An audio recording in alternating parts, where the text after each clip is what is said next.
C'est une bonne chose d'identifier le problème? C'était nécessaire et c'est bienvenu de dire qu'on a un problème réel en France avec le séparatisme islamiste, oui. Avec 50 000 enfants concernés par ce qu'on appelle l'école à la maison, est-ce que le président a annoncé suffisamment de mesures? C'est-à-dire que, à mon sens, les mesures qu'il a annoncées pour l'éducation sont à côté de la plaque. C'est-à-dire? C'est-à-dire que ce n'est pas en interdisant l'école à la maison pour ceux qui le font, en général pour des raisons pédagogiques, parfois parce qu'il y a une phobie scolaire, harcèlement, ou tout simplement parce que l'enfant fait du sport à haut niveau, ou les parents sont mobiles. Ce n'est pas pour ces raisons-là que les gens donc posent problème quand ils font l'école à la maison. Or, le président dit on interdit l'école à la maison.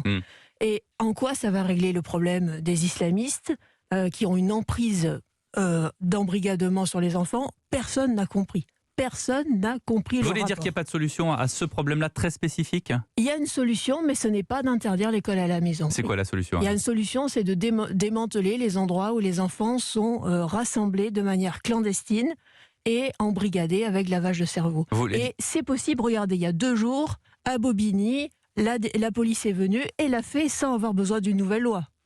Donc ça veut dire qu'il y a l'école qu'on appelle hors contrat d'un côté et l'école que vous appelez clandestine. Ah, c'est plus compliqué que ça. Il y a l'école publique, l'école sous contrat, l'école hors contrat, l'école déclarée à la maison et ensuite le n'importe quoi.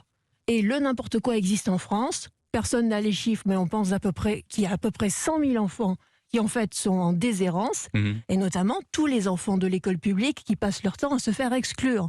On ne parle pas assez de ces enfants qui passent de 3 jours dans la rue à 3 jours dans la rue, passer d'un établissement à l'autre. Et ces enfants-là, on les retrouve dans les réseaux de guetteurs pour les dealers, et ensuite dans la petite délinquance, et parfois avec le fameux lien qu'on connaît avec les réseaux islamistes. Vous dites, Anne Coffinier, en France, on n'innove pas, l'école publique ne va pas bien. Mais on sait, vous et moi, qu'une énième réforme ne peut pas arriver. Les profs n'en peuvent plus des réformes dans l'éducation nationale.